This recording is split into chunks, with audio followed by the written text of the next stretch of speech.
They have turned their attention to the West. They are forcibly occupying their land and telling them that they cannot do anything about it. A whole presidency in a country openly and brazenly supporting terrorists. All of you watching and listening all over the world, you know that Miyetti Allah is a terrorist organization. You know that. They have killed. They have said that Benue State is theirs for the taking as a spoil. They have turned their attention to the West. They are forcibly occupying their land and telling them that they cannot do anything about it. A whole presidency in a country openly and brazenly supporting terrorists. All of you watching and listening all over the world, you know that Miyetti Allah is a terrorist organization. You know that. They have killed.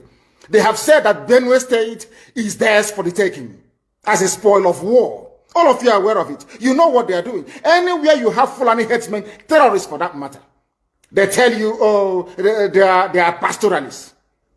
They are allowed to do their businesses in the forest. All of you are aware of it. But you kept quiet, hoping that somehow Tinubu will emerge as the president, or an Igbo man will come as the president, and your family will start enjoying. But in the meantime, you have no more farmlands, you have no more forests, you have nowhere you can call your own home. The same stupidity exhibited by Hausa peasants that enabled Fulani to take Sokoto from them, that enabled Fulani to take Katsina from them, that enabled Fulani to take even Kanu from them. Every Hausa land is occupied either by a Fulani emir or a Fulani governor. Some of you don't want to reason, you don't ever learn that the main aim of Fulani is to conquer your land and enslave you. Look at Hausa people today. As I wrote yesterday, they are worse than a discarded tissue paper. They are worth nothing. Only their language is what is relevant in their lives. Everything else is lost. All of you are repeating the exact same mistakes that the Hausas made. That is why they are in trouble. And that is why they can never ever come out of it. They are all suffering from what I would an advanced version of the Stockholm Syndrome. Can you imagine that these people came into their land and took it over and they cannot do anything about it? Hausa is gone. It took Fulani very many years before they came out of their shell to say we are Fulani. Remember before, many years ago, they told you we are Hausa Fulani. We are Hausa Fulani. Because that time, their subjugation of the Hausa race hasn't been completed. Now they have completed it. Have they not completed it? And what is happening right now? I ask you what is happening now. Fulani have now come out to tell you we are Fulani people. Is that not what they are saying now? They are not telling you we are Fulani. No more Hausa Fulani. What does that tell you? That the Hausa race no longer exists. Do you want the same thing to happen to you? Do you want the same thing to happen to your families, to your villages? Do you want your towns, let's say Obomosho, to be renamed into a Fulani name? Do you want Onisha to answer a Fulani name? Forget all the nonsense about unity of Nigeria. All they are uniting against is your common interest. Unless you prefer epileptic power supply, unless you prepare to live your whole life without running water, unless you want to live in abject poverty and deprivation, your only alternative is a revolution. Let nobody discourage you. All the countries of the world doing very well, they all went through a revolution. You must go through it. If you don't go through it, you can never ever survive as a people. Fulani will take you over. As simple as that. This very day, we are making it known to the whole world that the Muslim extremist dictatorship masquerading as a secular democratic government must be demolished. It must be demolished for you to survive. They have to be demolished. If you do not demolish, your lives will end very miserably. I assure you. I assure you.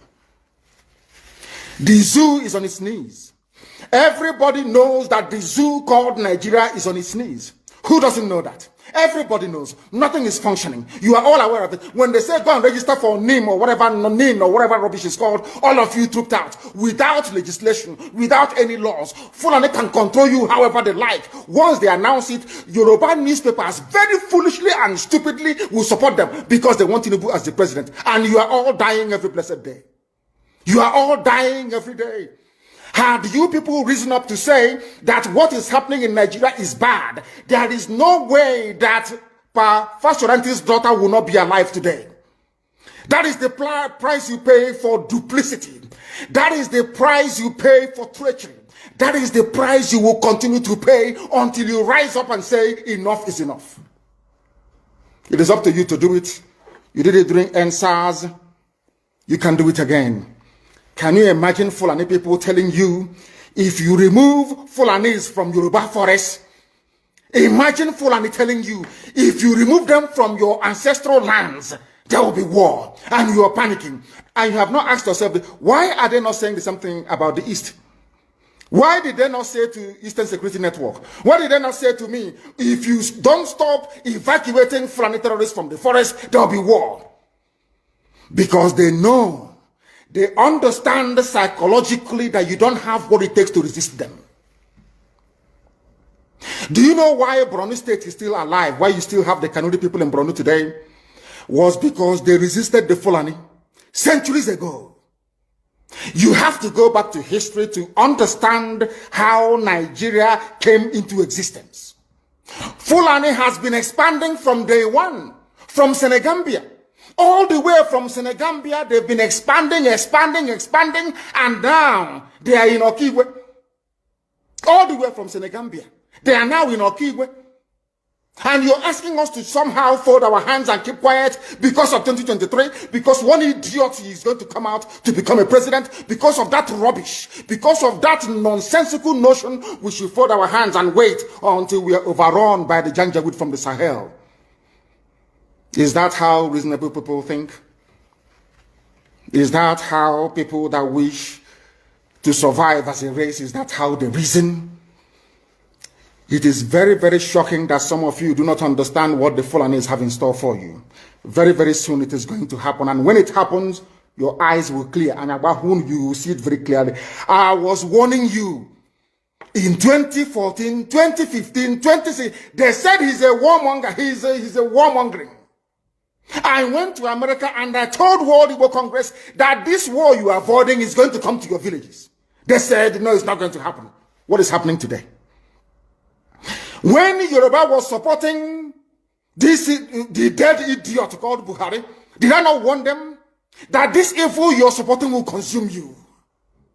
They never listened. They never wanted to listen. IPOB is a terrorist group. You're trying to divide Nigeria. But Mietiala is not. People that you are calling bandits, have you heard anybody come out to say, please Buhari, since presidency is there defending terrorists in the forest, why don't you proscribe them? No, you cannot proscribe a Fulani group. Never. And all of you, we are supporting evil. When there is the proscribed IPOB, proscribed indigenous people of Biafra. These are Yoruba journalists writing junk. Every day they keep writing rubbish. But their land is under siege. Their land is under siege. And the Fulani will take it. It doesn't take time. So I am here today to encourage them that they must stand tall and be very strong, resolute. That is what Fulani does. They control the media. They have well-paid consultants all over the world doing their bidding for them. They have that woman at UN trying to lobby the world that everything is okay in the zoo called Nigeria. But you and I know that the zoo is not okay. You and I know the game plan of the Fulani. And what are you doing about it? Nothing. Every day you read, you lament, you complain. Every day you read, you lament. And that's all you do. That is all you do. You read, you lament, you complain. You do nothing about it. Your lives are being taken away from you. Your forests are being occupied. Your mothers are being raped. Your daughters are being abducted. And the whole national government, presidency, is supporting such people. And you're telling me that Nigeria is viably sustainable. Is that what you're telling me? That somehow this contraption is sustainable, it is viable. It can never be. Because the more you stay in one Nigeria, the more you are inviting the Fulanis to take over your ancestral lands, to take over your villages, and to make life a misery for you. That is the end game. That is the outcome. If you doubt me, go and do a bit of research. Ask yourself, who are the Hausa people? Who are the Nupe people? Who are the Bachama people? All of these people were steamrolled by the Fulani march to the Atlantic Ocean. And now they're in Yoruba land. They're in their forests. They are in their forests. And who is going to drive them away from there? If not the Yoruba youths. Forget about your useless governors. Your elders are very strong. I love Yoruba elders. The way they behave, the way they talk. Very, very strong. They say they support Akeredolu. This is the governor of Ondo State. They support him in what he's doing. People must come out to say that enough is enough. When you travel to the north, do you live in the forest in the north?